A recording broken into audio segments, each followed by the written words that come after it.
సభలో అదరహో అనిపించిండు. ఎందుకు అంటే అధికార పక్షంలో ఉన్న వాళ్ళందరూ కూడా అంకెల గారడీ చెప్పుడే తప్ప వాస్తవాలను నిరూపించలేకపోయారనే కోణం కూడా బట్టబయలైన పరిస్థితి కనబడింది. సో దానికి సంబంధించి వాస్తవ కోణం ఏంది అనేది మనం చూసే ప్రయత్నం అయితే చేద్దాం. ఒకసారి చూడొచ్చు. అబద్ధంపై హైవోల్టేజ్ యుద్ధం, కరెంటుపై సర్కార్ కట్టుకథలు, కంటెంట్ తో బీఆర్ఎస్ కౌంటర్, విద్యుత్ కుట్రను చిత్తు చేస్తూ అసెంబ్లీ వేదిక జగదీష్ పవర్ఫుల్ ప్రసంగం అంటూ కూడా చూడొచ్చు. ఇక్కడ ఆదానికి తెలంగాణ పవర్ ప్రాజెక్టులను కట్టబెట్టేందుకు కుట్ర, అందుకే ప్రభుత్వ రంగ సంస్థ బిహెచ్ఈఎల్ పై కాంగ్రెస్ నిందలు. మేము ఇవ్వాలనుకుంటే అప్పుడే ప్రైవేట్ కి ఇచ్చే వాళ్ళం కదా, మేము హరిశ్చంద్రులం, మీలా సంచులు మోసే చంద్రులం కాదు. రేవంత్ కు పదే పదే చెల్లపల్లి జైలు ఎందుకు గుర్తొస్తుందో, మా నాయకుడు కేసీఆర్ గోటికి కూడా మీరు సరిపోరు. నాపై కేసులు నిరూపిస్తే ఎమ్మెల్యే పదవికి సైతం రాజీనామా చేస్తా, లేకపోతే సీఎం రేవంత్ కోమటిరెడ్డి రాజీనామాకు సిద్ధమా? విద్యుత్ పై చర్చలో అధికార పక్షాన్ని ఎండగట్టిన జగదీష్ రెడ్డి. చూడండి, మొత్తానికి హై వోల్టేజ్ ఆ పవర్ హౌస్ లో వేలు పెడితే ఏమవుతుంది? ఈ రోజు అసెంబ్లీలో కూడా అదే జరిగింది. లేని తప్పును ఎత్తి చూపడానికి ప్రయత్నం చేస్తే తానే దోషిగా నిలబడాల్సి వచ్చింది. ప్రభుత్వం పరువును కాపాడడానికి ముఖ్యమంత్రి ఆదరా బాదరగా పరిగెత్తుకొచ్చి ఆవేశపూరితంగా మాట్లాడాల్సి వచ్చింది. వ్యక్తిగత ఆరోపణలతో, అసంబద్ధత విషయంలతో, సబ్జుడిషియల్ అంశాలతో సీఎం మాట్లాడితే మాజీ మంత్రి జగదీష్ రెడ్డి మాత్రం పాయింట్ టు పాయింట్ సమాధానం ఇచ్చారు. తెలంగాణ కరెంటు కేసీఆర్ అనే అంశానికే కట్టుబడి ఎక్కడా పక్కదారి పట్టకుండా తీగతో కరెంటు దూసుకెళ్లినట్టు కంటెంట్ తో ఆయన ప్రసంగం సూటిగా ధాటిగా సాగింది. తెలంగాణ గురించి మాట్లాడే విషయంలో సభలో లేనని నన్ను అంటున్నారు. మీ గురువు గారు పేల్చిన తుపాకీ గుండ్లకు బలైన అమరవీరులతో ఉన్నా, వాళ్ళతో తిరుగుతున్నా, కానీ మీరు సంచులు మోసే సమయంలో మాత్రం నేను ఇక్కడే ఈ సభలోనే ఉన్నా, నేను సబ్జెక్టు వరకే మాట్లాడుతున్నా. సీఎం వచ్చినాకే సభ డిబేట్ అయింది. కావాలంటే రికార్డులో చూడండి. మీరు మాట్లాడితే సబ్ జుడిష్ కాదు, నేను జవాబిస్తే సబ్ జుడిషియా అంటూ కూడా చెప్పిన పరిస్థితి. సో ముఖ్యమంత్రి ఎందుకు పదే పదే భుజాలు తడుముకుంటున్నారు? ఎస్, మా నాయకుడు కేసీఆర్ హరిశ్చంద్రుడే. మీలాగా సంచులు మోసే చంద్రబాబు కాదు, చంద్రుడు కాదు, సారీ. సంచులు మోసి జైలుకు పోయింది నువ్వు అంటూ కూడా ప్రధానంగా కూడా ఒక పవర్ఫుల్ ప్రసంగం అయితే నిన్న జరిగింది. అయితే ఇక్కడ మనం ఒకటి ఆలోచించాల్సిన విషయం ఉంది. నిన్న అసెంబ్లీలో అంటే ఈ రోజు తెల్లవారుజామున 3:30 వరకు అసెంబ్లీ సమావేశాలు కొనసాగింది. సో దాంట్లో భాగంగా పూర్తి స్థాయిలో కరెంటు హైవోల్టేజ్ కి సంబంధించి బీభత్సమైన చర్చ జరిగింది. ఇక మామూలుగా కూడా కాదు, చర్చలో నువ్వా నేనా అన్నట్టుగా మాట్లాడాల్సిన పరిస్థితి వచ్చింది. ఒక దశలో ముఖ్యమంత్రి గారే నేరుగా సభకు వచ్చి మాట్లాడాల్సిన పరిస్థితి తీసుకొచ్చారు. ఎస్, వాస్తవం. ఎందుకు అంటే రేవంత్ రెడ్డికి సంబంధించి పదే పదే ఏమని చెప్తున్నాడు? Cherlapalli jail, Cherlapalli jail, Cherlapalli jail అంటూ కూడా చెప్తున్న పరిస్థితి కనబడుతుంది.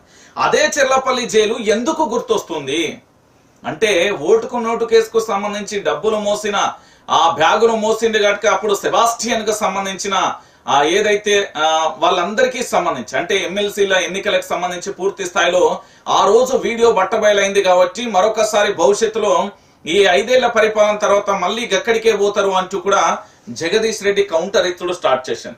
రేవంత్ రెడ్డి పదే పదే జైలు గురించి మాత్రమే మాట్లాడుతున్నాడు తప్ప వాస్తవాలను మాట్లాడలేకపోయాడు అనేది ప్రధానంగా కూడా చర్చ కొనసాగింది. సో మొత్తానికి నిన్న మీటర్లు మోటార్లు బీఆర్ఎస్ పార్టీకి సంబంధించి హై వోల్టేజ్ కరెంటు యుద్ధం అయితే కొనసాగింది. అయితే కరెంటుకు సంబంధించిన కొనుగోళ్ల విషయంలో కట్టుకథలతోని ప్రభుత్వం పూర్తి స్థాయిలో సభలో చర్చ కొనసాగింది. కానీ దానిని నిరూపించలేక ప్రభుత్వమే తాను తవ్వుకున్న గోతిలో తానే పడిందా అంటే అక్షరాల అదే జరిగింది. నిన్న సభలో జరిగిన విచిత్రం ఏంటంటే అదేనండి బాబు. ఎందుకంటే తెలంగాణ ఆదానికి ఇక్కడ ఉండే పవర్ ప్రాజెక్టులను కట్టబట్టేందుకు రంగం అయితే సిద్ధమైంది. దాంట్లో ప్రధానమైన కుట్రదారు ఏంది అంటే మీకు గతంలోనే కూడా చెప్పిన, ఎప్పుడైతే ఈయన ఇతర దేశాలకు వెళ్లి అక్కడికి సంబంధించి ఆదానితో చర్చ జరిగిందో ఆ రోజే తెలంగాణలో కరెంటును కత్తిరించే కార్యక్రమం మొదలు పెట్టింది. ఇంకొకటి ఏంటంటే ఇక్కడ మనందరికీ తెలుసు బిహెచ్ఈఎల్ పై పూర్తి స్థాయిలో ఏంది అంటే ఇక్కడ పూర్తిగా కూడా దాన్ని ప్రభుత్వం నుంచి ప్రైవేట్ పరం చేయడానికి అనేక రకాలుగా నిందలు అపనిందలు వేస్తూ దాన్ని ఏ విధంగా ప్రైవేట్ పరం చేయాలనే కోణంలో ఉన్న పరిస్థితి కనబడుతుంది. నిజంగా అది ఇవ్వాలనుకుంటే అప్పుడే ప్రైవేట్ వాళ్ళకి ఇచ్చేటోడు కేసీఆర్. కానీ దాన్ని పూర్తి స్థాయిలో ప్రజల పక్షాన ఉండడానికి ప్రభుత్వ రంగ సంస్థలను కాపాడే దిశగా కేసీఆర్ ఉన్నాడు. కానీ దాన్ని పూర్తిగా కూడా ప్రైవేట్ పరం చేయాలనే ఆలోచన మాత్రం కాంగ్రెస్ కు ఉన్నట్టు నిన్న సభలో వాళ్ళు మాట్లాడిన తీరును చూస్తే చాలా క్లారిటీగా అర్థమైంది. ఇంకొకటి ఏంటంటే నిజంగా జగదీష్ రెడ్డి మొగోడే అనిపించుకోవచ్చు. నిజంగా వండర్ఫుల్ ఇది నిన్న. ఎందుకు అంటే ఆయన మగార్రా బుజ్జి అని నిరూపించడానికి కారణం ఏంది అంటే, ఆయనపై ఉన్న కేసులు నిరూపిస్తే, తన మీద చేసిన ఆరోపణలకు గన నిరూపిస్తే, అదే సభలో అక్కడే ముక్కు నేలకు రాసి రాజీనామా పత్రం అక్కడే స్పీకర్ చేతిలో పెట్టి అటు నుండి అటే వెళ్ళిపోతా అని చెప్పిండు. ఆ సవాలుకు సంబంధించి కనీసం మాట్లాడడానికి కూడా వాళ్ళు ఎక్కడ స్పందించిన దాఖలాలు పెద్దగా. ఎందుకు అంటే ఒక మాజీ మంత్రిగా పనిచేసిన వ్యక్తి, దాంట్లో తెలంగాణ ఉద్యమం నుంచి ఉన్న వ్యక్తి, కేసీఆర్ వెంటే నడిచిన వ్యక్తి, జగదీష్ రెడ్డికి సంబంధించి పూర్తి స్థాయిలో కూడా ఆయన చేసిన అంశం ఏంటంటే, జగదీష్ రెడ్డి గారు పూర్తిగా కూడా సవాల్ ఒకటే అన్నాడు, నా తప్పు ఉంటే దాన్ని అన్ని నిరూపిస్తే ముక్కు నేలకు రాస్తా, రాజీనామా చేసి వెళ్ళిపోతా అంటూ కూడా చెప్పిండు.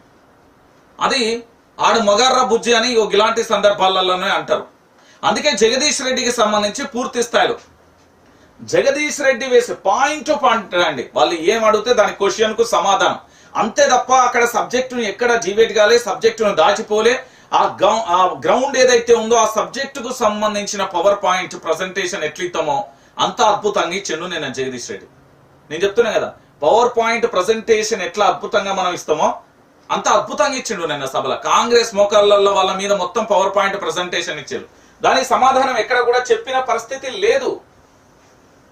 ఏంది అంటే తెలంగాణ గురించి మాట్లాడే విషయంలో సభలో లేని నన్ను అంటున్నారు. అంటే ఆ సమయంలో ఎందుకున్నాడు అంటే, ఆయన పూర్తి స్థాయిలో తుపాకీ గుండ్లకు బలైన తెలంగాణ ఉద్యమంలో అమరులైన కుటుంబాలతోని వాళ్ళతో తిరుగుతూ జైళ్లలో గడిపిన చరిత్ర ఆయనది. జగదీష్ రెడ్డి తెలంగాణ ఉద్యమం నుంచి ఉన్న వ్యక్తి. ఈ ఒకసారి చూడురి, మీటర్లపై ఎవరిది మోసం, ఉదయ్ స్కీమ్, ఎఫ్ఆర్బిఎంలకు సీఎం లంకే రెండింటిని ఒక్కటిగా చూపుతూ ఏమార్చే యత్నం, వ్యవసాయేతరనికే మీటర్లని పేర్కొన్న ఉదయ్, అందుకే సంతకం చేసిన బీఆర్ఎస్ ప్రభుత్వం, ఎఫ్ఆర్బిఎం రూల్స్ తో అన్నదాతలకు తీరని నష్టం, అందుకే దానిని వ్యతిరేకించిన కేసీఆర్ సర్కార్, ఈ నిజాలను దాస్తూ అప్పటి సర్కార్ బదనాం చేయడమే లక్ష్యంగా కాంగ్రెస్ అబద్ధాల ప్రచారం, రైతు ప్రయోజనాలను ఏమాత్రం పట్టించుకోకుండా ఎఫ్ఆర్బిఎం లో చేరిన కాంగ్రెస్ పాలిత రాష్ట్రాలు అంటూ కూడా చెప్పిన పరిస్థితి కనబడుతోంది. అయితే చాలా మందికి సంబంధించి ఇక్కడ ఏదైతే ఎఫ్ఆర్బిఎం రూల్స్ ఏదైతే ఉందో దాంట్లో పూర్తి స్థాయిలో ఏంటంటే, వ్యవసాయేతరానికి అంటే వ్యవసాయం కాని వాటికి మీటర్లను అని పేర్కొనడంతో దాంట్లో పూర్తి స్థాయిలో కూడా సంతకం చేశారు. దాన్ని ఏం చేస్తున్నారు అంటే, వీళ్ళు పూర్తిగా కూడా ఇక్కడ ఒక అంశాన్ని తీసుకొస్తున్నారు. లేదు మీటర్లపై ఎవరిది మోసం, మీటర్లు పెడతా అంటే వాళ్ళు అప్పట్లో సపోర్ట్ చేసిరు, ఇదంతా అబద్ధాలు చెప్పే కార్యక్రమాన్ని మొదలు పెట్టింది కాంగ్రెస్ ప్రభుత్వం. ఇక చూడు, 24 గంటల విద్యుత్ కు ఆద్యుడు చంద్రబాబు. వామ్మో, ఇది మీరున్నారా? బషీర్బాగ్ కాల్పులకు ఆద్యుడు చంద్రబాబు. బషీర్బాగ్ కాల్పులల్లా నా తండ్రి అక్కడ ఉన్నాడు. మీరు వేసిన అదేంది ఆ బాంబులకు మన పాయింట్ హోల్ పడ్డది అప్పట్లో. కరెంటు కోతల గురించి ఈయననే చెప్పాలి, చంద్రబాబే చెప్పాలి. వారవ్వా ఏమి నీతి ఏంటంటే, 24 గంటల విద్యుత్ కు ఆద్యుడు చంద్రబాబు అట. ఆ నాయన ఏ తొర్రల నుంచి నాయన నాకు అర్థం కావట్లేదు. రేవంత్ రెడ్డి గారు ఎక్కడి నుంచి ఆయన 24 గంటల విద్యుత్ కు ఆద్యుడు చంద్రబాబు అన్నాడు కదా, ఎక్కడి నుంచో ఒకసారి చెప్పరా? మీ చంద్రబాబు నిరంతర విద్యుత్ కోతలకు ఆద్యుడు. మీ చంద్రబాబు తెలంగాణకు తీరని అన్యాయం చేసిన వ్యక్తి చంద్రబాబు, మీ నాయకుడు అప్పట్లో. ఇగో జయపాల్ రెడ్డి కృషి, సోనియా దయతోనే తెలంగాణకు విద్యుత్ వెలుగులు. సిగ్గాన్ని అనిపించలేదు కొంచెం ఇది చెప్పనీకి అని తెలంగాణ ప్రాంతానికి సంబంధించిన రైతన్నలు అంటున్నారు. ఏంది సోనియా గాంధీ జయపాల్ రెడ్డి కృషి చేసిలా? యానుండయ్యా కల్వకుంట్ల చంద్రశేఖర్ రావు 24 గంటల కరెంటు ఆద్యుడు కల్వకుంట్ల చంద్రశేఖర్ రావు. అబద్ధాలు చెప్పినా అతికినట్టు ఉండాలి రేవంత్ అన్న. ఏమన్నా ఏం అబద్ధం ఇది? ఏదో పగటేసి గాడగాక నేనే వెంకట్రామని నేనే పిట్టల దూరం అన్నట్టు ఈ పిట్టల దూరం ముచ్చట్లేందా రేవంత్ రెడ్డి గారు? 24 గంటల కరెంటుకు మీరు ఆద్యులా? ఏ తొర్రల నుంచి నాయన, ఏ ఎలకపోక్కల నుంచి నాయన? 24 గంటల కరెంటుకు ఆద్యుడు చంద్రబాబు. ఓ అయ్యా, ఇది ఇది ఇది ఇది తెలంగాణ ప్రాంతం. ఈ మాట పట్టుకొని ఊళ్ళలో తిరుగు, ఇదే ముచ్చట చెప్పుకుంటా ఊళ్ళలో అంటున్నారు. ఇప్పుడు నీకు సర్పంచ్ ఎన్నికలలో కోటు కూడా వేయరు, తరిమి కొడతారు. 24 గంటల విద్యుత్ కు ఆద్యుడు చంద్రబాబు. ఏం అబద్ధాలయ్యి? ఎవరిని మోసం చేద్దామని? యోగి ఇట్లుంటది ఈయన కథ. చూడురి, అసెంబ్లీ సాక్షిగా చంద్రబాబుతో అనుబంధాన్ని సీఎం రేవంత్ రెడ్డి మరోసారి బయట పెట్టుకున్నారు. 24 గంటల విద్యుత్కు ఆద్యుడు చంద్రబాబేనని స్టేట్మెంట్ ఇచ్చేశారు. ఆ తర్వాత వైఎస్ఆర్ దానిని అమలు చేశారని చెప్పారు. దీంతో కాంగ్రెస్ ఎమ్మెల్యేలు మంత్రులంతా ఒక్కసారిగా అవాక్కయ్యారు. విద్యుత్ రంగంపై సోమవారం జరిగిన చర్చలో సీఎం మాట్లాడుతూ వాళ్ళేదో బీఆర్ఎస్ అంటే తెలంగాణకు విద్యుత్ వెలుగులు తెచ్చినట్లు చెప్తున్నారు. తెలంగాణ దగదగ మెరిసిపోతున్నట్లుగా ఎంతకాలం ఉదరగొడతారు? తెలంగాణకు హైదరాబాద్ కు పెట్టుబడులు తీసుకురావాలని నాటి ముఖ్యమంత్రి చంద్రబాబు నాయుడు 24 గంటల కరెంటు ఇవ్వాలని ఓ నిర్ణయం తీసుకున్నారు. దానిని వైఎస్ రాజశేఖర రెడ్డి విస్తరించారు. ఐటీ కంపెనీలు హైదరాబాద్ కు విద్యుత్ కోత లేకుండా తీసుకున్న నిర్ణయాల వల్ల అన్ని ఇండస్ట్రీలు ఈ నగరానికి వచ్చాయి. ఇప్పుడు తెలంగాణకు వస్తున్న ఇగో చూడు ఎంత దోస్తానం ఉంచి ఏంది నేను చెప్పలే. ఈయనది ఎప్పుడైనా గుర్తుపెట్టుకోరు. రేవంత్ రెడ్డి అనే వ్యక్తి ఆంధ్ర పెత్తందారి వ్యవస్థకు సంబంధించి వత్తాసు వలుపుతున్నాడు. మొన్నటికి మొన్న ఓ సభలో కమ్మవారికి వెల్కమ్మా, తెలంగాణలో ఉన్న మా కులాలకు గజ్జి బిక్తున్నాయి అనుకుంటున్నావు రేవంత్ రెడ్డి? తెలంగాణ నువ్వు రెడ్డి నేను రెడ్డి అని తెలంగాణలో ఉన్న కులాలన్నిటికీ స్వాగతం లేదా? ఇక్కడ ఉన్న ఈ ప్రాంత బిడ్డలకు పెద్దపీట వేయవా? ఇక్కడ ఉన్న ఈ ప్రాంతానికి నువ్వు హైలైట్ చేయవా? ఇక్కడ ఉన్న సబ్బండ వర్గాలను కూడా నువ్వు అభివృద్ధి చేసే దిశగా ఉండాలి. కానీ కమ్మవారికి స్వాగతం ఏంది? నీ స్టేట్మెంట్ లేదయా? నువ్వు తెలంగాణ నువ్వు ఆంధ్రప్రదేశ్ ముఖ్యమంత్రిగా పనిచేయాలనుకుంటే ఓకే, మాకు చాలా సంతోషం. నువ్వు రాజీనామా చేసి వెంటనే వెళ్ళిపో. నేను తెలంగాణలో అబ్బురపరిచే సంబరాలను నేను ఏర్పాటు చేస్తా రాష్ట్రం మొత్తం. నీకు అలాంటి ఉద్దేశమే ఉంటే నీకు కమ్మవారినో లేకపోతే మీ చంద్రబాబే తోపు తురుమని పొగడాలనుకున్నా ఆంధ్రప్రదేశ్కి వెళ్ళి నువ్వు రాజకీయాలు చేసుకో. మా తెలంగాణలో బంధు పెట్టు. ఎందుకంటే నీకు తెలంగాణ ఉద్యమానికి సంబంధం లేదు. నువ్వు తెలంగాణ ఉద్యమ చరిత్రలో లేవు. నువ్వు తెలంగాణ ఉద్యమ చరిత్రలో ఎక్కడ కూడా కానరాలే. కంటికైనా కానరాడు చూడు అంటారు కదా, అట్లుంటది. నువ్వు కాదంటే అట్లా చూసుకో. కానీ ఏంది ఇది? 24 గంటల విద్యుత్కు చంద్రబాబు ఆద్యుడని ఇక చూసిర్రా? ఇంకా మర్చిపోతలేడు ఆయన. ఆయన ఉమ్మడి ఆంధ్రప్రదేశ్ అనుకుంటాడు, ఆయన తెలుగుదేశం పార్టీలో ఉన్నా అనుకుంటాడు. నేను తెలుగుదేశం పార్టీ సీఎం అనుకుంటుండో ఏమో రేవంత్ రెడ్డి. కూడా గుర్తు చేయరాదు రా మంత్రులు ఎమ్మెల్యేలు. ఆ పిఆర్ఓ వ్యవస్థ ఉంటదిగా, కోటరీ ఏం చేస్తున్నారా చెప్పురు జరా. సార్ మీరు కాంగ్రెస్ పార్టీ నుండి గెలిచిలు, మనం తెలుగుదేశం పార్టీలో లేము. మన అధ్యక్షుడు చంద్రబాబు కాదు, మన అధ్యక్షుడు రాహుల్ గాంధీ, ప్రియాంక గాంధీ, సోనియా గాంధీ. మనది జాతీయ పార్టీ, అది జాతీయ పార్టీ అని చెప్పుకోరు కాదు. మీ గురువు గారు ఆయన కాస్తారు. జర యాది మరూరి కాంగ్రెస్ పార్టీలో ఉన్నట్టు కనీసం వీళ్ళు ఉంటున్నారు కాబట్టి అట్లా ఫీల్ అన్న గారి అని చెప్పుర్రు ఆయనకు సలహాలు. ఈయనట 24 గంటల విద్యుత్. ఓ ఆయన బషీర్బాగ్ కాల్పులకు దొంగలు ఎవరు? అప్పటి ప్రాణాలకు వెలకట్టిస్తావా? ఆ రోజు నా తండ్రికే జరగరాంది జరిగితే పరిస్థితి ఏమై ఉండిరో?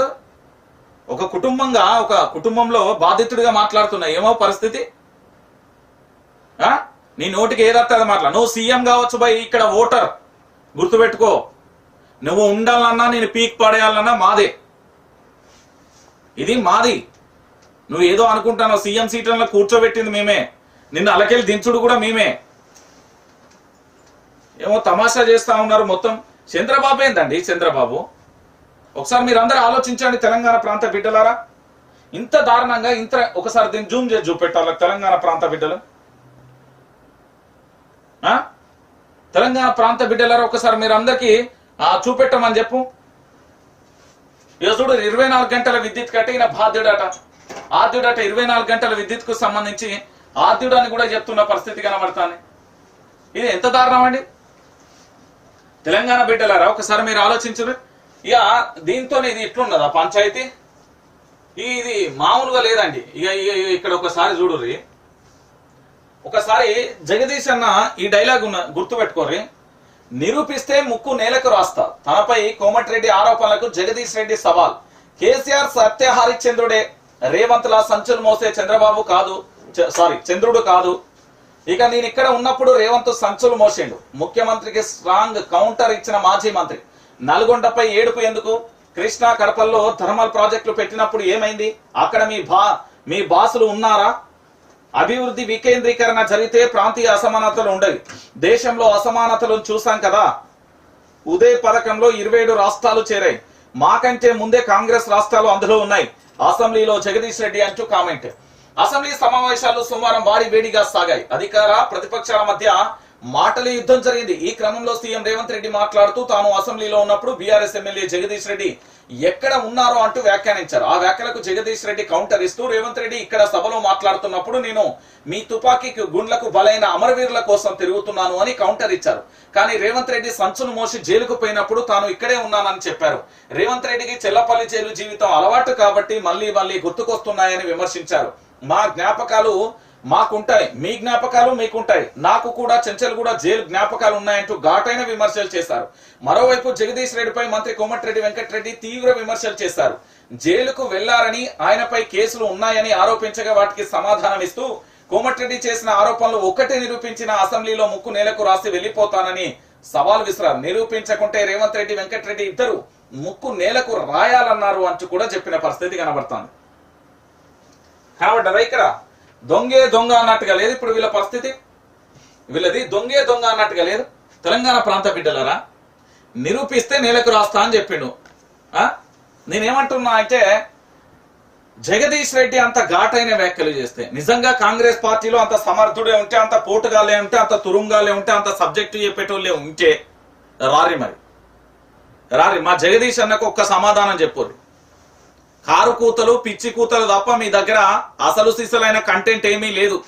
మీరు కేవలం మీ స్వార్థపూరిత ఆలోచనలతోని మీ రాజకీయ పబ్బం గడపడానికి మీ నోటి నుండి ఏదైతే అది మాట్లాడుతున్నారు తప్ప అక్కడ పాయింట్ టు పాయింట్ సబ్జెక్ట్ ఎవరు మాట్లాడేం లేదు. ఒకరు ఆవేశం స్టారు, ఒకరు రీల్స్ స్టారు, ఇంకో స్టార్, ఇంకొకరు దందా స్టారు, ఇంకొక ఆయన సెటిల్మెంట్ల స్టారు, ఆడ రకరకాల స్టార్స్ ఉన్నారు. నాకు తెలిసి అది మన ఈ బ్యాచ్ ఉంటది ఒకటి జబర్దస్త్ కాకుండా ఈ బ్యాచ్ ఉప్పల్ బాలు బ్యాచ్ ఉంటది కదా తెలంగాణలో పూర్తి స్థాయిలో ఎంటర్టైన్మెంట్ విభాగం. పాపం వాళ్ళైనా అగ్గిపెట్టే మచ్చనం వాళ్ళు వీళ్ళు ఎంటర్టైన్మెంట్ చేస్తారు. వాళ్ళకంటే అద్భుతంగా ఎంటర్టైన్ చేసేటోళ్ళు ఈ కాంగ్రెస్ పార్టీలో ఉన్న స్టార్స్ అన్నట్టు నేను చెప్తున్నా కదా. ఈరోజు వాళ్ళకి ఏం చేత కాదు ఈ తెలంగాణ ప్రాంతానికి సంబంధించి ఏం చేయాలి, వాళ్ళకి ఇచ్చిన మినిస్టరీని ఎట్లా ఉపయోగించి ప్రజలకు న్యాయం చేయొచ్చు, వాళ్ళ మినిస్టరీతోని గ్రామాలను ఏ విధంగా అద్భుతంగా తీర్చిదిద్దొచ్చు, యువతకు ఏ విధంగా సాయం చేయొచ్చు, ఇవి ఉండే వాళ్ళ దగ్గర. ఏంది కేసులు పెట్టియాలి, బెదిరియాలి, సంపాలి, బెదిరియాలి, ఇదే కథ వాళ్ళది. వాళ్ళదంతా నా భాషలో చెప్పాలంటే గాల్లో మెడల్ కట్టే బ్యాచ్. ఇది ఎక్కువ కాలం కాంగ్రెస్ ప్రభుత్వం ఉంటది అని నేనైతే అనుకోవట్లేదు. తెలంగాణ ప్రాంతంలో ప్రతి గ్రామంలో కరుడు గట్టిన ఉద్యమకారుడు ఉన్నాడు. అందులో కాంగ్రెస్ పార్టీలో క్రియాశీలక శాశ్వత కాంగ్రెస్ పార్టీ కార్యకర్త ఎట్లుంటారో ఇట్లా ఉద్యమకారులు కూడా ఉన్నారు. వాళ్ళు కూడా రేవంత్ సర్కార్ మీద తిరగబడుతున్నారు. అరే ఏంద్రబాయి పంచాయతీ ఏం చేస్తున్నారు, మార్పు అనుకో, మేము ఓటైతే మా జీవితాలనే మార్పు చేసి రోడ్డు మీద తీసుకొచ్చి లేదు మంచిగా కేసీఆర్ ప్రభుత్వంలో ఉన్నప్పుడు బంగారు పల్లెంలో తినది ఈ అన్యాయం పడగానే గిదెక్కడిది అంటూ పల్లెళ్లలో అరిగోస పెడుతున్నారు నా ప్రజలు. ఈయన ఏదో అనుకుంటున్నాడు కానీ రేపు తెలుస్తుంది లేండి. తెలంగాణ ప్రాంత బిడ్డలందరికీ కూడా అర్థమయ్యే రోజు వచ్చింది, వాళ్ళు కూడా చెప్తున్నారు. ఇక దీంతో పాటు ఇంకొక పంచాయతీ ఏంటంటే ఇక్కడ ఒకసారి చూడు, ఈ పెద్ద మనిషి మాట్లాడింది చూడాలని చాలా చాలా చాలా చాలా అవసరం. ఒకసారి చూడండి. ఒకే రోజు 3 హత్యలు, నగరంలో లా అండ్ ఆర్డర్ ఎక్కడ ఉన్నది? కాంగ్రెస్ హయాంలో హైదరాబాద్ బ్రాండ్ ఖరాబ్, గంజాయి, డ్రగ్స్ అన్ని వస్తున్నాయి. ప్రతి పోలీస్ స్టేషన్ కు లంచాలు. పోలీసులు రాత్రి డ్యూటీ చేసి పగలు పడుకుంటున్నారు.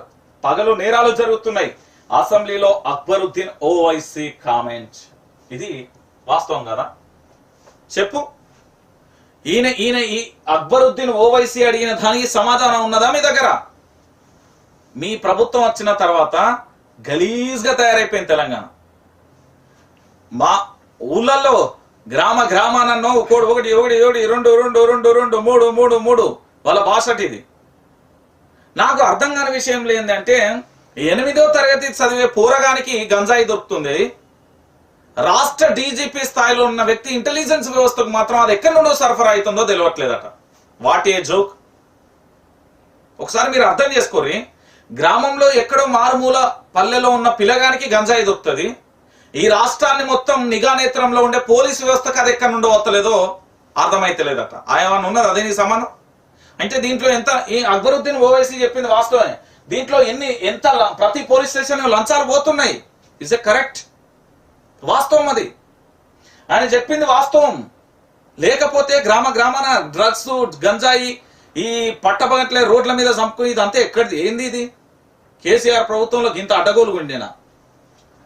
ఏమైపోతుంది రేవంత్ సర్కార్? ఏం చేస్తున్నారు? సీరియస్ యాక్షన్ ఏమైంది? అడ్మినిస్ట్రేషన్ లోపం ఏంది? సమాధానం చెప్పిర్రు? ఆయనకు చెప్పలే. నిన్న ఆయనకు సమాధానం చెప్పలే. నన్ను అడుగురి, నేను చెప్తా. ఇక ఇది పెద్ద కథ. ఇప్పుడు రైతుల గురించి మాట్లాడాలంటే అది 70 లక్షల మంది రైతులకు సంబంధించిన వ్యవస్థ. ఈ 70 లక్షల మంది రైతులకు సంబంధించిన దాంట్లో చాలా అద్భుతమైన విషయాలు ఉన్నాయి. మీ అందరికీ తెలియాలి. నేను చెప్తాను. నేను 1.5 లక్షల మాఫీ 7 లక్షల మందికే. రెండో దశ రుణమాఫీలోనూ భారీగా కోతలు, అర్హుల సంఖ్య తగ్గడంపై అనుమానాలు. ఒకసారి చూడండి, 1.5 లక్షల మాఫీ 7 లక్షల మందికే. అర్థమైందా మీకు? 1.5 లక్షల మాఫీ 7 లక్షల మందికే. తెలంగాణ ప్రాంత బిడ్డలారా, 1.5 లక్షల మాఫీ కేవలం 7 లక్షల మందికేనట. తెలంగాణలో 70 లక్షల మంది ఉన్నారు. దాంట్లో 1.5 లక్షల మాఫీ దాదాపుగా చేయాలనుకుంటే ఆల్మోస్ట్ 33 లక్షలు పైచిలకేదో, సంఖ్య కరెక్ట్ గా తెలియదు కానీ పైచిలుకున్నారు. కానీ 7 లక్షల మంది ఉన్నారా? సార్ చూడాలి. రెండో దశ రుణమాఫీలోనూ భారీగా కోతలు, అర్హుల సంఖ్య తగ్గడంపై అనుమానాలు, 6,500 కోట్ల కేటాయింపులతో సందేహాలు, ఎంపిక ప్రక్రియపై తలెత్తుతున్న ప్రశ్నలు. 2 దశలలో 18.42 లక్షల మందికి లబ్ధి. నేడు రెండో విడత రుణమాఫీకి ఏర్పాట్లు. సోమవారం రాత్రి వరకు జాబితా విడుదల చేయని కాంగ్రెస్ సర్కార్. మాఫీపై ఆందోళనలో అన్నదాతలు అంచు కూడా చెప్పొచ్చు. మొత్తానికి మాఫీ కాలేదు, న్యాయం చేయండి. ఎస్సీ ఎస్టీ కమిషన్ కు నిజామాబాద్ రైతు ఫిర్యాదు. 90,000 లోన్ తీసుకున్న రుణమాఫీ వర్తించలేదంటూ కూడా ఆవేదన. అప్పుల భారమై రైతు ఆత్మహత్య. రాజన్న సిరిసిల్ల జిల్లాలో ఘటనల. పాపం సిరిసిల్లను చూస్తా ఉంటే నాకు కన్నీళ్ళు వస్తున్నాయి. నిజంగా చెప్తున్నా,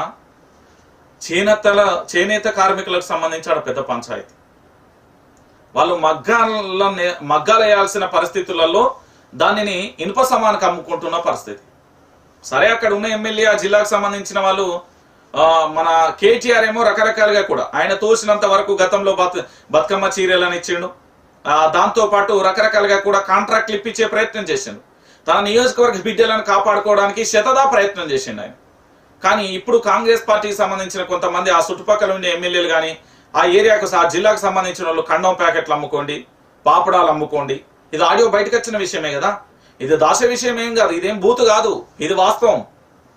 కాంగ్రెస్ పార్టీకి సంబంధించి ఎమ్మెల్యే మాట్లాడిన ఒక బంగారు పదం అండి ఇది. ఆ సిరిసిల్లను చూస్తా ఉంటే రోజు ఒక కాడ చాలా బాధ అనిపిస్తుంది. నిజంగా కూడా చాలా బాధేస్తుందండి. దాదాపుగా 1.5 లక్షల వరకు రుణాలు మొత్తం 6,500 కోట్లు మాఫీ చేస్తుండగా 7 లక్షల మందికే వర్తించనుంది. రెండో దశలో ఇంత తక్కువ మంది అర్హులు ఉండడంపై చాలా అనుమానాలు వ్యక్తమవుతున్న పరిస్థితి కనబడదు. 2 విడతలలో కలిపి కేవలం 18 లక్షల మందికే. నేనేమని చెప్తున్నా అంటే మీకు క్లారిటీగా చెప్తా వినండి. ఈ రుణమాఫీలో లెక్క తప్పుతుంది ఎట్లా అనేది చూడండి. మొత్తం 70 లక్షలు ఉంటారు రైతులు, వీళ్ళకు రుణమాఫీ కావాలి.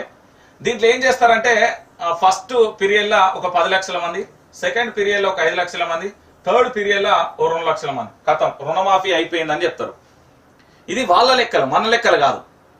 నేనేమంటున్నానంటే ఇది వాళ్ళ లెక్కలు. ఎందుకు ఈ విషయానికి సంబంధించి చెప్తా ఉన్నాను అంటే, చేసేసినాం బై, మాకేం సంబంధం, ఆ బ్యాంకులో ఏం కిరికిరి ఉందో, ఆయనకి ఏ సమస్య ఉందో మనకేం తెలుసు అనే కోణంలో ప్రభుత్వం వ్యవహరిస్తుంది.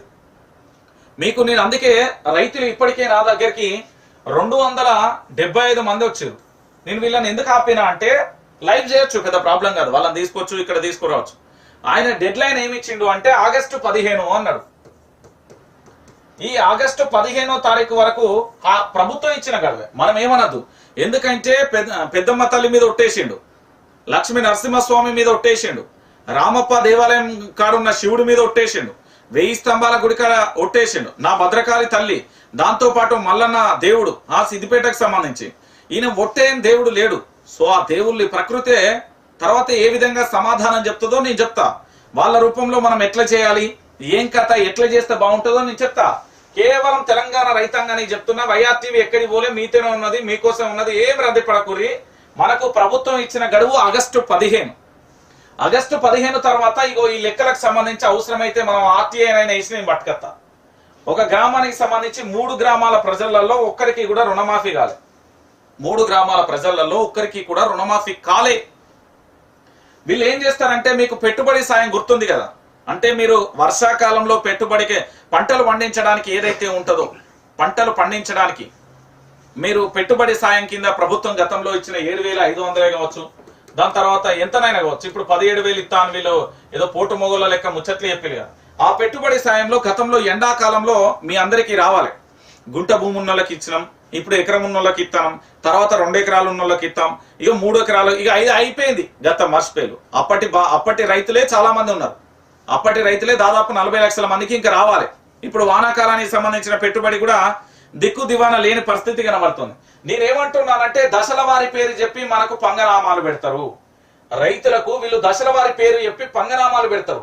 ఇప్పుడు 1,50,000 రుణమాఫీ ఏంది, 7 లక్షలు అంటే సరే, ఇంకో 50,000 ఉన్న వాళ్ళు ఇక మరి వీళ్ళ లెక్కన డబల్ వేసుకున్నా కూడా నేను 14 లక్షలు వేసుకుంటా, డబల్ వేసుకుంటా. అంటే అంత కొడితే మొత్తం 20 లక్షల మందినా, అంటే 25, సరే మీ లెక్కన 30, ఎంతేనా అయిపోయారా 30 లక్షల మందినా? ఏమయ్యా రేవంత్ రెడ్డి, ఏమయ్యా మినిస్టరు తుమ్మల నాగేశ్వరరావు, ఏం చేస్తున్నావు? ఏంది నీ కథ? మీ భాగవతాలు బయటికి తీస్తున్నా, కొంచెం వెయిట్ చేయి, కొంచెం వెయిట్ చేయి. నేనే అన్ని తీసుకొచ్చి ఇదే లైవ్ లో చెప్తా. మీ పెన్ డ్రైవ్ కూడా ఇప్పుడు బయటికి తీస్తాయి. ఇక నేను చెప్తున్నా కదా, 1,50,000 రుణమాఫీ కేవలం 7 లక్షల మంది ఏంటండి? 7 లక్షల మందికి ఏందండి? ఎంత దుర్మార్గం! రైతులారా, మిమ్మల్ని ఈ కాంగ్రెస్ ప్రభుత్వం ఎట్లా నట్టేట ముంచుతుందో చూడండి.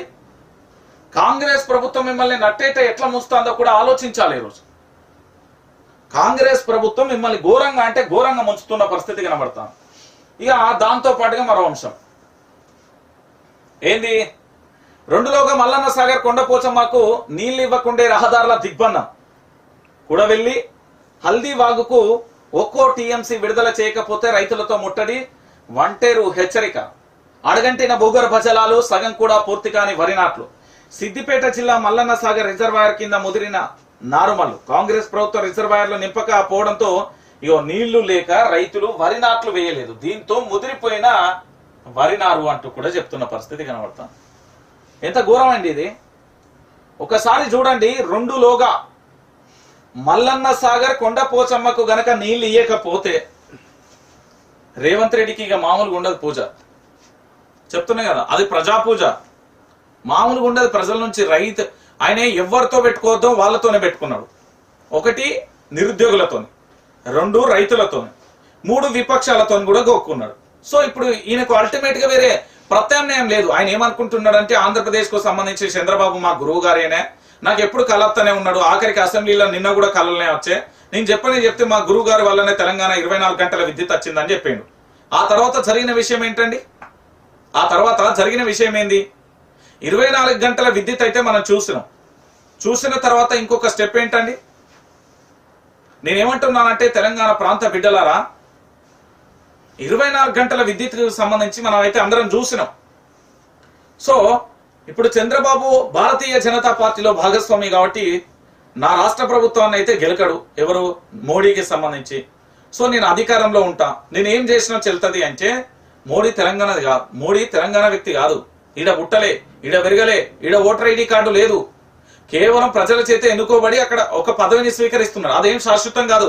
5 ఏళ్ల తర్వాత వాళ్ళు వీళ్ళు వాళ్ళు అవుతారు అనేది ఉన్నదా లేదా? గదే అవుతుంది. మీరేదో అధికారం ఉంది కదా అని, అంగబలం, ఆర్థిక బలం, పవర్ ఉంది కదా అని మీ ఇష్టం వచ్చినట్టు మీరు మాత్రం వెంపర్లు ఆడితే భవిష్యత్తులో జరగబోయే పరిణామాలకు చాలా తీవ్రతరమైన ఉంటది. 2028 మాదే, 2028 మాదే. మిమ్మల్ని ఊరి పొలిమేరలుగా తెలంగాణ పొలిమేరలన్నీ దాటించి పంపిస్తాం. దగ్గరనే ఉన్నది, దాని ఎపిసోడ్ కూడా దగ్గరనే ఉన్నది. నేను చెప్తున్నా కదా, రైతులకు సంబంధించండి నీళ్ళు ఇవ్వడానికి ఏం రోగం అండి? ఓ పక్కన దిగువ గోదావరి నీళ్లతో ఎట్లా పోతున్నది? 10 లక్షల క్యూసెక్ల నీళ్లు, నిన్నటికి నిన్న 5 లక్షల క్యూసెక్ల పైన నీళ్లు పోతున్నాయి. ఆ నీళ్లను ఎత్తిపోస్తా ఉంటే ఎగువనున్న గోదావరి పర్యావక ప్రాంతంలో ఉన్న ప్రాజెక్టులన్నీ ఎండిపోతా ఉన్నాయి. వాటికి నీళ్ళు ఇయ్యండి అంటే లేదులే, నేను ఎందుకు ఇట్టా, నేను దున్నపోతున్న నా మీద వాన వచ్చినా ఎండ వచ్చినా నేను చెల్లించను అన్నట్టుగా ప్రభుత్వం ఉన్నది. మొద్దు నిద్రలో ప్రభుత్వం ఉన్నది. ఇంకా చెప్పాలంటే బేవర్స్ ప్రభుత్వం ఇది. ఇంత నీచమైన ప్రభుత్వాన్ని బహుశా నేను నా జీవిత కాలంలో చూసి ఉండలే. ఈ వరిలో ఎండిపోతున్నాయి, దారుణం ఇది. ఎప్పుడైతే రైతన్నను, నిరుద్యోగులను, జర్నలిస్టులను మంచిగా చూసుకుంటాడో అప్పుడే నీ ప్రభుత్వం బాగుపడతాయి. నువ్వు ఆల్రెడీ జర్నలిజంతో గోక్కున్నావు, నీ గోకుడు స్టార్ట్ అయింది. నేను చెప్తున్నా కదా, ఈయన వల్ల ఏమైతే చెప్పండి, ఏం కాదు. ఒకసారి తెలంగాణ ప్రాంత బిడ్డలందరూ కూడా ఆలోచించుకోవాలి. ఇక సీఎం పై సభా హక్కుల నోటీసులు ఇస్తాం, ఇగో కథం. 6 అడుగుల బుల్లెట్ అందించిండా? దించండి. ఇప్పుడు బాగున్నదా? Rod 90 mm rod దించేడు.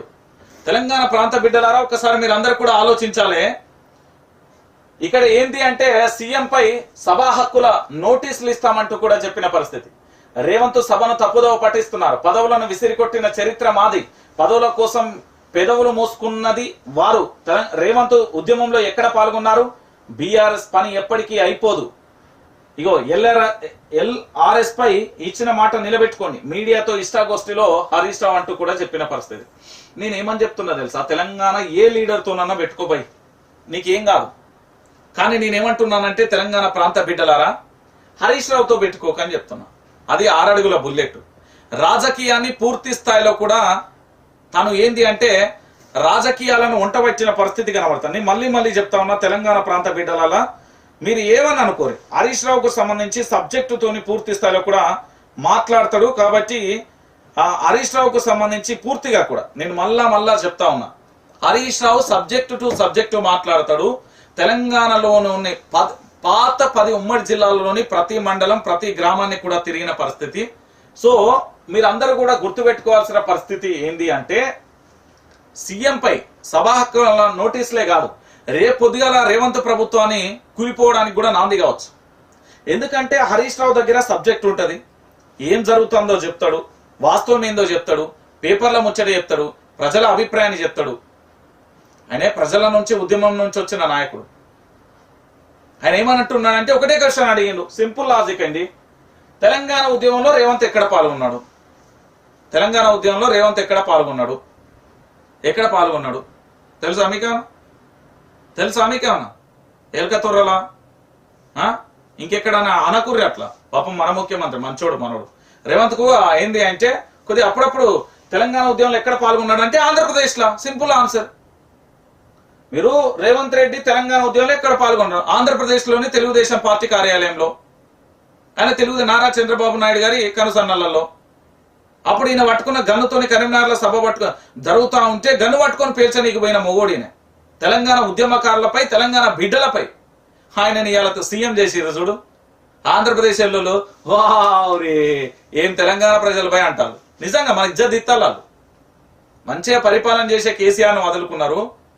సన్నాసులు దద్దనమ్మాలను తీసుకొచ్చి పీఠం ఎక్కించుకుంటారు. ఎట్లున్నది అంటే సూర్యుని మీద పైకి ఉమ్ముతే ఏమవుతుంది? సూర్యుని మీద ఉమ్ముతా అంటే ఏమవుతుంది? మన మీదనే పడుతుంది. గట్టనే అయిపోయింది మీ పరిస్థితి అంటున్నారు. చెప్తున్నా కదా, ఆగమైపోయింది ఇవాళ. అందుకే నేను చెప్తున్నా, నాయకుడు అనేటోడు సమర్థవంతంగా ఉంటే ప్రజలతో ఎప్పుడూ మమేకమవుతూ ప్రజా సమస్యలను తెలుసుకుంటూ వాళ్ళకి ఏమిస్తే బాగుంటది, ప్రజలను ఎట్లా అభివృద్ధి చేయాలన్న ఆలోచన ఉంటే బాగుంటది. లేకపోతే ప్రజలకు అన్యాయమే చేస్తా అంటే ఇగో ఇసొంటి ఒక లీడర్ వస్తాడు. ఇసొంటి ఒక లీడర్ వచ్చి నిన్ను దిస్తాడు.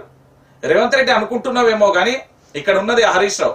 హరీష్ రావు చాలా క్లారిటీగా కూడా పాయింట్ టు పాయింట్ సబ్జెక్టే మాట్లాడింది.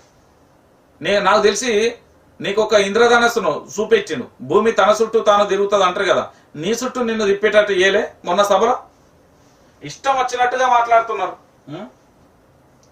ఇగో సబితా ఇంద్రారెడ్డి గారు దీని సమాధానమే దొరకలే. నిన్న వాళ్ళకు రాజ్యమేలుతున్న అశాంతి, అభద్రత, హత్యలు, గ్యాంగ్ రేప్ లో ఆందోళన కలిగినాయి. అసెంబ్లీలో మాజీ మంత్రి సబితా ఇంద్రారెడ్డి అంటూ కూడా చెప్పిన పరిస్థితి. తెలంగాణ పోలీసులకు దేశంలోనే ప్రత్యేక గుర్తింపు ఉంది. దేశంలో నెంబర్ 1 పోలీసులు ఎవరంటే తెలంగాణ అంటారు. రాష్ట్రానికి పెట్టుబడులు రావాలంటే పోలీసు వ్యవస్థ పటిష్టంగా ఉండాలని నాటి ముఖ్యమంత్రి కేసీఆర్ భావించారు. పోలీసులపై ఒత్తిళ్లు ఉండద్దన్న ఉద్దేశంతోనే 7 పోలీస్ కమిషనరేట్లను ఏర్పాటు చేశారు. పోలీస్ సబ్ డివిజన్లు 139 నుంచి 164కు పెంచారు. పోలీస్ స్టేషన్ల సంఖ్య 5,000 వాహనాల నుంచి 15,000 వరకు వాహనాలను పెంచిండు. ఇగో చూడు, పోలీస్ సబ్ డివిజన్లు 139 నుంచి 164కు పెంచారు. పోలీస్ స్టేషన్ల సంఖ్య పెంచిండు, వాహనాలను కూడా పెంచిండు. ఫోన్ చేయగానే బాధితులకు అండగా నిలిచే వ్యవస్థను తీసుకొచ్చాడు.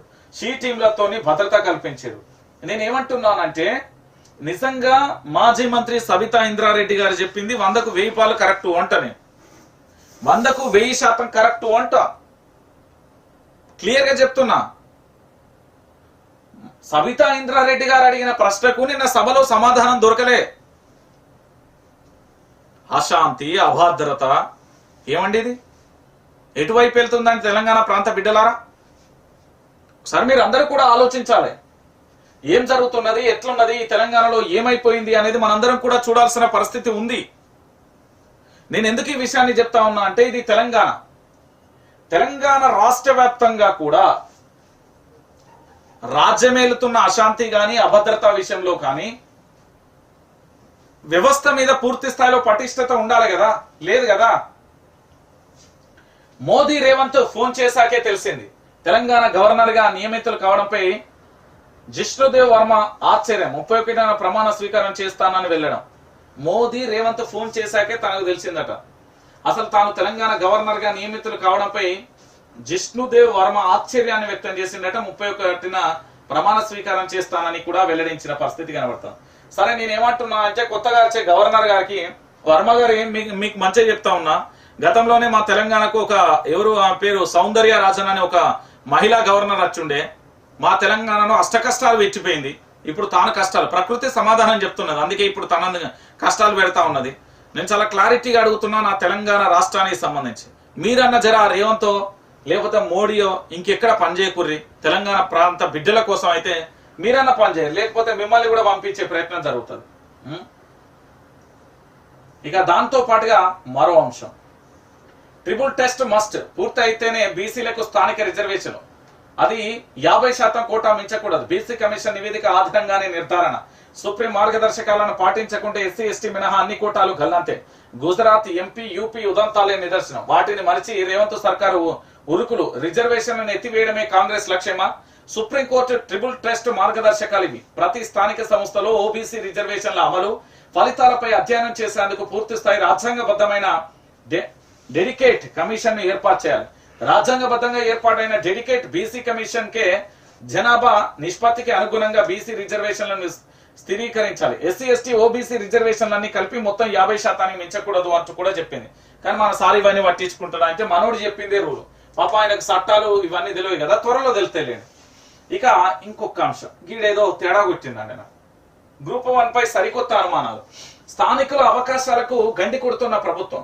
నాన్ లోకల్స్ కోసమే అప్లికేషన్ గడువు పెంచిందంటున్న అభ్యర్థులు. గత ప్రభుత్వ అప్లికేషన్లలో మీరు భారతీయ పౌరుల, తెలంగాణకు చెందిన వారా అన్న ఆప్షన్.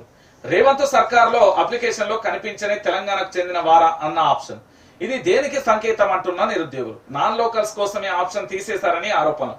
1:50 నిష్పత్తిలో ఎంతమంది లోకల్ నాన్ లోకల్ తేల్చాలని డిమాండ్. లేకపోతే మరో ఉద్యమం తప్పదని హెచ్చరిక. ఏంది అంటే, ఆంధ్రప్రదేశ్ కు సంబంధించిన వాళ్ళ గురువు గారు అడిగినట్టున్నది, గిఫ్ట్ కింద మరి మా పిల్లగాళ్ళు కూడా తెలంగాణలో చేస్తారు, చేస్తే నీకు అనుగుణంగా పనిచేస్తారు అని చెప్పినట్టున్నది. అందుకోసమే ఈ తెలంగాణ వారా కాదా అన్న ఆప్షన్ తీసేసింది. మీరు ఒకసారి ఆలోచించాలి, తెలంగాణ నాన్ లోకల్స్ కు సంబంధించి ఇంకెన్ని రోజుల్లో మనం తలకాయల మీద పెట్టుకుంటాం వాళ్ళు. ఒకసారి మీరు లోకల్ కి ఎక్కువ ప్రియారిటీ ఇవ్వాలి కదా.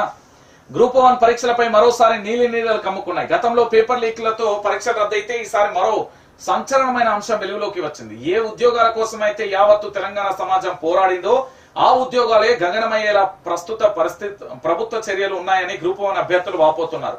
ఉద్యోగాలలో స్థానికులకే పెద్దపీట వేయాలని తన్లాడి కొట్లాడి రాష్ట్రాన్ని సాధించుకున్నామేమో, ఆ స్ఫూర్తికే తూట్లు పొడిచేలా రేవంత్ సర్కార్ ప్రయత్నిస్తుందని అభ్యర్థులు ఆరోపిస్తున్నారు. గ్రూప్ 1 పోస్టులలో స్థానికేతర అభ్యర్థులకు ప్రాధాన్యం ఇచ్చేలా పరీక్షలు నిర్వహించారంటూ తీవ్ర ఆరోపణలు చేస్తున్నారు. తమ ఆకాంక్షలను తుంగలో తొక్కుతూ ఇతర రాష్ట్రాల వారికి ఉద్యోగాలు కల్పించేలా ప్రభుత్వం ప్రణాళికలు రచించిందని విమర్శలు చేస్తున్న పరిస్థితి కనబడుతుంది. గ్రూప్ 1 పై సరికొత్త అనుమానాలు అయితే వ్యక్తమవుతున్నాయి. నేనేమంటున్నానంటే, తెలంగాణ ప్రాంత బిడ్డలారా, మనం దేనికోసం పోరాడినాం? నీళ్లు, నిధులు, నియామకాలు. మన ఉద్యోగాలు ఆంధ్రోడు తీసుకుపోతుండనే కదా పోరాటం మొదలైంది. ఆంధ్ర పెత్తందారి వ్యవస్థ వాళ్ళకి ఎక్కువ అవకాశాలు కల్పిస్తుందనే కదా మనం పోరాటం మొదలుపెట్టింది. మరి ఇలా గదే మళ్ళీ మొదలైతే మనం ఏమైపోవాలి? రేవంత్ తెలంగాణ ముఖ్యమంత్రిగా పనిచేస్తున్నాడా, ఆంధ్రప్రదేశ్ కు సంబంధించిన వ్యక్తిగా పనిచేస్తున్నాడా నాకైతే అర్థం కావట్లేదు అంటున్నారు తెలంగాణ ప్రాంత బిడ్డలు. ఖచ్చితంగా నిరుద్యోగుల నుండి మరో పోరాటం అవుతుంది, మళ్ళీ గట్టిగానే ఉంటది. ఇక చూడు, మా గోస వినండి సారు. జీవో నెంబర్ 46 బాధితుల ఆవేదన. కోర్టుకు ఏజీ హాజరు కావాలని డిమాండ్. ఆగస్టు 7న కేసులో వాదనలు వినిపించాలన్న బాధితులు. నాడు రద్దుపై మాట ఇచ్చిన రేవంత్ రెడ్డి సీఎం అయిన తర్వాత మాట మార్చినవైన ఏజీ హాజరు కాకుండా అడ్డుకుంటున్నారని బాధితుల ఆరోపణ. అమ్మ పెట్టదు, అడక తినదేవ్వదు అన్నట్టుగా ఉంది రేవంత్ సర్కార్ తీరు. కోర్టులో కేసు గెలిచి రమ్మంటారు, వాదనకు అడ్వకేట్ జనరల్ ను హాజరు కానివ్వకుండా అడ్డుకుంటారు, కేసు ఎటు తేలకుండా వాయిదాల మీద వాయిదాలు పడేలా చేస్తున్నారు. దాదాపుగా 24 సార్లు కేసులు వాయిదా పడ్డాయి. జీవో 46 బాధితుల గోడు ఇది. గత 14 నెలలుగా ప్రభుత్వం వారి జీవితాలతో ఆడుకుంటుంది. అధికారంలోకి రాగానే జీవో 46 ను రద్దు చేస్తామని చెప్పిన రేవంత్ రెడ్డి తమను నిన్న ముంచేస్తారని బాధితులు వాపోతున్నారు. సీఎం ఇంటి చుట్టూ, కాంగ్రెస్ నేతల ఇంటి చుట్టూ తిరుగుతున్నా, ధర్నాలతో నిరసనలు తెలుపుతున్నా, తమ విలువైన సమయాన్ని కరిగిపోతున్నా, కోర్టుల చుట్టూ తిరుగుతుంటే జేబులకు చిల్లు పడుతున్నాయని, ఇక కిడ్నీలు అమ్ముకొని ఫీజులు చెల్లించుకోవడం మాత్రమే మిగిలి ఉందని ఆవేదన వ్యక్తం చేశారు. అయ్యా మాకు న్యాయం చేయండి అంటే వాళ్ళని పట్టించుకునే నాదుడే లేదు. కోర్టులో ప్రభుత్వానికి వ్యతిరేకంగా కేసు వేస్తే అడ్వకేట్ జనరల్ హాజరు కాకుండా కేసును సాగదీస్తున్నారు. ఈ కేసుకు సంబంధించి దాదాపు 24 సార్లు వాయిదా పడ్డదట. జీవో నెంబర్ 46 బాధితులకు సంబంధించి 24 సార్లు అంటే ఇది ఎక్కడ అన్యాయం? మాకు న్యాయం చేయండి రా మొర్రో అని మొత్తుకుంటున్నారు వాళ్ళేం రేవంత్ రెడ్డి ఆస్తి రాశియన్లే, రేవంత్ రెడ్డి పదవి అడగలే, లేకపోతే మంత్రో లేకపోతే ఎమ్మెల్యేనో ఎమ్మెల్సీయో కార్పొరేషన్ పదవులు అడగలే. వాళ్ళు అడిగిందల్లా ఒకటే, మా గోస వినండి సారు అని చెప్పారు. జస్ట్ మా గోస వినండి సారు అంటే వినకపోతే ఇక ఏం చెప్పాలి? అయ్యో సీతక్కకు నాలెడ్జ్ లేదు. అసెంబ్లీలో ఎవరు ఎమ్మెల్యే కౌశిక్ రెడ్డి, తెలంగాణ ఎమ్మెల్యే కౌశిక్ రెడ్డి ఏంది అసెంబ్లీలో ఏమన్నాడో తెలుసా? అసెంబ్లీలో ఎమ్మెల్యే కౌశిక్ రెడ్డి సీతక్క ఎమ్మెల్యే పాడి కౌశిక్ రెడ్డి మధ్య మాటల యుద్ధం నడిచింది. ట్రాన్స్పోర్ట్ అంశంపై వారి వేడి చర్చ జరిగింది. మహిళలకు ఉచిత బస్సు ప్రయాణంతో ఆటో డ్రైవర్లు ఇబ్బంది పడుతున్నారని అన్నారు. కాంగ్రెస్ మేనిఫెస్టోలో ఆటో డ్రైవర్లకు 12,000 ఇస్తామని పెట్టారని, కానీ బడ్జెట్ లో కనీసం 12 రూపాయలు కూడా పెట్టలేదని ఆగ్రహం వ్యక్తం చేశారు. రాష్ట్రంలో దాదాపుగా 6 లక్షల మంది ఆటో డ్రైవర్ల తీవ్ర ఇబ్బందులు పడుతున్నారని తెలిపారు. వారిని ఆదుకునేందుకు కనీసం ప్రతి నెల 10,000 సాయం చేయాలని కౌశిక్ రెడ్డి డిమాండ్ చేస్తారు. అయితే సీతక్క కలగజేసుకుని మహిళలకు ఫ్రీ బస్సు వల్ల మీకు కలిగిన నష్టం ఏంటని అడిగారు. ఆటో వాళ్ళ కోసం బీఆర్ఎస్ ప్రభుత్వం ఇగో చూడు, ఆటో వాళ్ళ కోసం బీఆర్ఎస్ ప్రభుత్వం ఏం సాయం చేయలేదని ఆరోపణ. దీంతో పాడి కౌశిక్ రెడ్డికి ఎమ్మెల్యే సీతక్కకు మంత్రి కదా, మంత్రి సీతక్క మధ్య పంచాయతీ మొదలైంది. ఇంకా సీతక్క గురించి పెద్ద చెప్పేదేంది? ఒకప్పుడు సీతక్క వేరు, ఇప్పుడు సీతక్క వేరు. పదవి రాకముందుకు సీతక్క వేరు, ఇప్పుడు సీతక్క వేరు. ఇప్పుడు అదేంది మొలుగులో ఎన్నికలు పెట్టాను తుక్కు ఓడిపోతుంది. నన్ను అడుగుతారు కదా, చెప్తున్నా కదా. ఇక చూడండి, మాకు మంత్రి పదవి ఇయ్యాలి, సీఎం ను కలిసిన మాదిగ ఎమ్మెల్యేలు. రాష్ట్ర కేబినెట్ విస్తరణలో త్వరలో ఉంటుందన్న ఊహాగానాలతో అసెంబ్లీలో కీలక పరిణామం చోటు చేసుకుంది. అసెంబ్లీ సమావేశాల విరామ సమయంలో సీఎం రేవంత్ రెడ్డిని ఆయన ఛాంబర్ లో కాంగ్రెస్ మాదిగ ఎమ్మెల్యేలు కలిశారు. త్వరలో కేబినెట్ విస్తరణ జరిగే అంశం ఉండడంతో మాదిగ సామాజిక వర్గానికి చెందిన ఎమ్మెల్యేలకు కేబినెట్ లో అవకాశం కల్పించాలని కోరారు. ఈ మేరకు సీఎం రేవంత్ రెడ్డికి షాముల్, కవ్వపల్లి సత్యనారాయణ, వేముల వీరేశం, లక్ష్మీ కాంతారావు, అడ్లూరి లక్ష్మణ్ వినతి పత్రం అందజేశారు అంటూ కూడా చెప్పిన పరిస్థితి కనబడతాను. సో డిప్యూటీ సీఎం పదవి, స్పీకర్ పదవి మాదిగ వర్గానికి కేటాయించారు. దీంతో పాటు ఒక మంత్రి పదవి కూడా మాకు కేటాయించండి అంటూ కూడా ఎవరికి రేవంత్ రెడ్డి గారికి పూర్తి స్థాయిలో ఇచ్చిన పరిస్థితి కనబడతాను. ఇక మరి రేవంత్ రెడ్డి ఏం చేస్తాడు అనేది చూడాలి. నీ ఇంట్లోకెళ్ళి ఇస్తున్నావా? పెన్షన్లు రాకపోవడంతో వృద్ధుల ఆందోళన అంటూ కూడా చెప్పిన పరిస్థితి. 2 నెలలుగా పెన్షన్లు రావడం లేదని వృద్ధురాలు ఆవేదన వ్యక్తం చేశారు. సంగారెడ్డి జిల్లా చోటుకూరు మండలం శివంపేట గ్రామానికి సంబంధించి వాళ్ళు బ్యాంకు వద్ద పింఛన్ల కోసం వృద్ధులు, వికలాంగులు పడిగాపులు కాసిన పరిస్థితి కనబడతాను. ఇవి గిట్లుంటది. ఏమయ్యా రేవంత్ రెడ్డి, నీ ఇంట్లోకెళ్ళి గిట్ల ఇస్తున్నా పింఛన్లు, మా పైసలు మాకే, నీకేమైతుందా, నీ ఏంది కథ అంటున్నారు. అర్థమవుతున్నదా? వాళ్ళు ఏం అడుగుతున్నారు అంటే మా పరిస్థితి ఏంది అని అడుగుతున్నారు. నీ ఇంట్లోకెళ్ళి ఇస్తలేవు కదా, మా పింఛన్లు మాకు ఇవ్వడానికి నీకేమైతుంది? మీ మామూలు ట్యాక్సులు కడుతున్నారు కదా. నువ్వు కేంద్ర బడ్జెట్ లో ఎట్లాగూ తెలంగాణ కేటాయించవు, కేంద్రం నుండి ఏం తీసుకురావు. దాంతో పాటు పింఛన్లు మేము ఎట్లాగూ ట్యాక్సులు కడుతున్నారు కదా, మా కొడుకులు, బిడ్డలు, మనవాళ్ళు, మనవరాలు, మా పింఛన్లు మాకు ఇవ్వడానికి నీకేం వచ్చిందయ్యా అంటున్నారు. ఇక పత్రిక చూడు, ఆగమైపోతున్నదమ్మా ఈ రాతల రోతలు, దద్దమ్మకే దద్దమ్మనయ్యా నేను కాంగ్రెస్ ఊడిగం, రేవంత్ సంక సక్కగా తీయగా ఉన్నదంటరే అన్నట్టున్నది ఈ పత్రిక కథ. ఇక చూడరే, చంద్రబాబు వయస్కు బీఆర్ఎస్ ఊడిగం, ఉమ్మడి రాష్ట్రంలో మంత్రి పదవుల కోసం. ఇప్పుడు ఆ పార్టీ నేతలు కాంగ్రెస్ గురించి మాట్లాడని విడ్డు ఇట్లా నేనేమంటా గరికెపోసలకి ఇసిరేసిండు రేవంత్ రెడ్డి. నీకు తెలియదు కదా, ఇట్లా గరికెపోసలకి ఇసిరేసిలు కేసీఆర్, హరీష్ రావు, కేటీఆర్. అప్పట్లో అంటే నువ్వు తెలంగాణ ఉద్యమం ఉంటే తెలుసు, నీకాడ తెలుసు. నువ్వు ఆంధ్ర బానిస దగ్గర, ఆంధ్ర మోచేతుల దగ్గర బతికినోడి, నీకేం తెలుసా? రాజీనామాలు ఎన్ని చేసిలు, ఎందుకు చేసిలు తెలుసుకో. అర్ధరాత్రి 2 గంటల దాటిన కొనసాగిన సభ అని 3:30 దాకా నాటిండ్రు. అందుకే నీ పేపర్ అయినా తెలుసుకోమని చెప్తాను. నేను ఏమైనా రేవంత్ రెడ్డి సంఖ్య తీయే ఉన్నదని నాకుతాడు అంతే. నేను చెప్తున్నా కదా, విద్యుత్ వెలుగులన్నీ కేసీఆర్ వల్లనేనంటూ గొప్పలు. వైఎస్ఆర్ హయాంలోనే హైదరాబాద్ లో నిరంతర కరెంటు సరఫరా, థర్మల్ ప్లాంట్ నిర్మాణంలో 1000 కోట్ల అవినీతి, బీఆర్ఎస్ బీనామీలకు సివిల్ వర్క్ కాంట్రాక్ట్ కమిషన్ విచారణలో అంత బయటపడుతుందనే భయం, విద్యుత్ రంగ అవకతవకలపై కమిషన్ ఏర్పాటు కోరిందే జగదీష్ రెడ్డి, ఇప్పుడు హాజరు కాకుండా కుంచి సాకులు, మహిళా జర్నలిస్టులను జైల్లో పెట్టిన పాపాలని ఇప్పుడు అనుభవిస్తున్నారు. 10 ఏళ్ల బీఆర్ఎస్ పాలనపై చర్చకు సిద్ధం, విరామం లేకుండా 2 రోజులు చర్చిద్దాం, వాళ్ళ అబద్ధాలు ఆపకుంటే నేను నిజాలు ఆపను, అసెంబ్లీ వేదికగా సీఎం ఎవరు రేవంత్ రెడ్డి చెప్పిందంటే ఇంకా సీరియస్ ఆయన లొట్టపీస్, ఆయన ఎవరు పట్టించుకుంటాడు? తెలంగాణ సీఎం అనేది పత్రికకు తప్ప ఆయన తప్ప ఎవరు పట్టించుకుంటారు? నేడు 2వ విడత రుణం సిగ్గున్నారా నీకేమన్నా?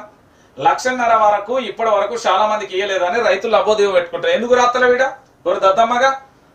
కమర్షియల్ స్కామ్ కేసులో సిఐడికి అంటూ కూడా కుంభకోణ సూత్రధారి సోమేష్ అంటూ కూడా చూడొచ్చు. ఇతర రాష్ట్రాలతో లింకులు ఉన్నందున రాష్ట్ర సర్కార్ సంచలన నిర్ణయం, అసెంబ్లీ చర్చకు రానున్న స్కామ్ వ్యవహారం, త్వరలో మరికొంతమందికి నోటీసుల జారీ, చీటింగ్ కు పాల్పడిన 11 సంస్థలపై సర్వత్రా ఆసక్తి, రాష్ట్ర ఖజానాకు మొత్తం 1400 కోట్ల నష్టం, కమర్షియల్ ట్యాక్స్ అధికారులలో మొదలైన గుబులు, మరిన్ని అవకతవకలు వెలుగులోకి వచ్చే అవకాశం అంటూ కూడా చెప్పిన పరిస్థితి కనబడుతుంది. సో మొత్తానికి GST, inputs tax, credit returns లో చోటు చేసుకున్న స్కామ్ ను రాష్ట్ర ప్రభుత్వం సీరియస్, అధికారులు తప్పు చేస్తే ఖచ్చితంగా శిక్షించాలి. యాక్సెప్టెడ్, దీనికి నేను సంపూర్ణ మద్దతు తెలియజేస్తాను. వాడు తప్పు చేస్తే ఎవడైనా సరే. నేను కాంగ్రెస్ లోకి వస్తా. ఉమ్మడి మెదక్ జిల్లాకు చెందిన బీఆర్ఎస్ ఎమ్మెల్యే రిక్వెస్ట్, అధికార పార్టీ లీడర్లతో సంప్రదింపులు పూర్తి, ఏఐసిసి పిసిసి నుంచి గ్రీన్ సిగ్నల్ రావడమే తర్వాత. ఎవరు మీ తాత చెప్పిండా? ఎవరు చెప్పిలు? కేంద్రం అప్పు 185 లక్షల కోట్లు అంటూ కూడా చెప్పిన పరిస్థితి కనబడుతుంది. ఈరోజు మాట్లాడు, రాష్ట్రం అప్పు అని చెప్తారు కదా రోజు, కేంద్రం అప్పు ఎంతున్న చూడు, 185 లక్షల కోట్లు ఉన్నది అప్పు. ఇప్పుడు మాట్లాడరు దాని గురించి. ఇక శ్రీశైలం 3 గేట్లు ఓపెన్ అంటూ కూడా చూడొచ్చు. దాంతో పాటు లోక్సభ బీజేపీ విప్ గా కొండ అంటూ కూడా చూడొచ్చు. ఇక దాంతో పాటుగా కాకా వార్తలు చూద్దాం. దేశంలో ట్యాక్స్ టెర్రరిజం వ్యవస్థలన్నీ ఆగమైతున్నాయి, లోక్సభలో Rahul Gandhi fire, middle class ప్రజలకు వెన్నుపోటు పడిచారు, ఆదాని అంబానీకి సంపద దోచిపెడుతున్నారు, 6గురి పద్మవ్యూహంలో దేశం చిక్కుకుంది, ఇప్పుడు పద్మవ్యూహంలో ఉన్నది అభిమన్యులు కాదు అర్జునులు, ఇక నుంచి నేను మాట్లాడుతుంటే మోడీ సభకు రారని కామెంట్ అంటూ కూడా చెప్పిన పరిస్థితి కనబడుతుంది. వాస్తవమైన విషయం, దేశం కేవలం కొంతమంది చేతిలో పెట్టుబడిదారి వ్యవస్థలోనే ఉన్నది. పవర్ ప్రాజెక్టులలో 1000 కోట్ల, ఇది ఏది లేదని దోపిడీ కాదండి నాయన, అది క్లారిటీ రావాలి, విచారణ ఉంటుంది, దానికి ఒక కమిషన్ ఉంటుంది, అది విచారణ చేయాలి, దానికి సంబంధించి వాస్తవాలు ఏందో తెలియాలి. హత్యలు, దొంగతనాలు, జగదీష్ రెడ్డి, ఇది నీ చరిత్ర నిరూపించు. నువ్వు మొగనివి అయితే నిరూపించు. రాజీనామా చేస్తా అన్నాడు కదా ఆయన రాజీనామా చేస్తా అని చెప్పిండు కదా. సో దీంతో పాటుగా కృష్ణలీలలో ఒకసారి చూద్దాం. ఇక్కడ కూడా గంతే ఉంటాయి. యాదాద్రి ప్లాట్ లో 15,000 కోట్ల దోపిడట. అంటే ఏ కమిషన్ చెప్పింది, వీళ్ళకి ఎవరు చెప్పి ఒకసారి చెప్పుర్రి. పుండుకోరు ముచ్చట్లు, దద్దమ్మ ముచ్చట్లు ఇవన్నీ. భద్రాద్రి ప్లాంట్ లో 2,500 కోట్లు మింగింది ఎవరు? దానికి తీయండి అన్న, తీసి ఇగో పలానా ఆయన పేరున్నది, పలానా ఇగో ఇది పూర్తి స్థాయిలో ఒక కమిషన్ విచారణ చేసింది, వాస్తవాలు ఇదని గిట్లా చెప్తే ఎవరు నమ్మడు. నేను ఇసోటి రేపన్ను నా పత్రికలు రాయొచ్చు, రేవంత్ రెడ్డి నెలకు 2,500 కోట్ల దోపిడీ చేస్తున్నాడు తెలంగాణ, విత్ ఎవిడెన్స్ తీసుకురానా? కేటీఆర్ మొన్న మాట్లాడిందే ఎవిడెన్స్. ఢిల్లీకి మామూలు ఇస్తా అన్నాడు ప్రధాని నరేంద్ర మోడీ మాట్లాడిండు విత్ ఎవిడెన్స్. అయిపోయా. నీ చరిత్ర ఏమో మనం ఏమన్నా శుద్ధం పూస అనుకుంటున్నా, నువ్వు కూడా కదే దొంగల జాతే. వాణిజ్య పన్నుల స్కామ్ సిఐడి చేతికి, ఇది విచారించాలి, తప్పదు. ఇక నరకప్రాయ జీవితం, అలాగే పరీక్షలకు సిద్ధమవుతున్న వర్షాకాలంలో నీరు నిలిచిపోతుంది, వాన నీటిలో మురుగు కలుస్తుంది, మౌలిక సౌకర్యాలు ఉండవు, ఇది అధికారుల నిర్లక్ష్యం. సివిల్స్ అభ్యర్థి మృతి నేపథ్యంలో సుప్రీంకోర్టు చీఫ్ జస్టిస్ కు ఢిల్లీ విద్యార్థి లేక విచారణ కమిటీ ఏర్పాటు చేసిన కేంద్రం 10 లక్షల పరిహారం, భవన యజమాని 5గురి అరెస్టు, గ్యాస్ ఛాంబర్ల కోచింగ్ సెంటర్లు అంటూ కూడా చూడొచ్చు. పూర్తి స్థాయిలో వర్షం వచ్చి అలా చనిపోయిన పరిస్థితి అయితే అది చాలా బాధాకరమైన విషయం. ఇక దాంతో పాటుగా మద్దతు ధరపై కాంగ్రెస్ మొసలి కన్నీరు అంటూ కూడా చెప్పచ్చు. ఇక నువ్వే చెప్పాలి కిషన్ అన్న, ఎందుకంటే మొన్నటిదాకా ఏమైపోయింది మన కేంద్ర బడ్జెట్, ప్రైవేట్ స్కూళ్ళకే మొగ్గు అంటూ కూడా చెప్పిన. మావాడు వచ్చిన తర్వాత ప్రైవేట్ స్కూళ్ళు రాకపోతే ఏమవుతాయి? నేనేమంటున్నానంటే తెలంగాణ ప్రాంత బిడ్డలారా, ఒకసారి మీరు అందరూ కూడా ఆలోచించాలి. తెలంగాణ రాష్ట్ర వ్యాప్తంగా కూడా ఇక్కడ జరుగుతున్న ప్రతి విషయానికి సంబంధించి అసలు ఏం జరుగుతున్నది, ఎట్లెట్లున్నది, వాస్తవ కోణం ఏంటి, తెలంగాణ రాష్ట్ర వ్యాప్తంగా జరుగుతున్న అసలు శిథిలమైన అంశాలు ఏంటిది అనేది నేను అన్ని తీర్ల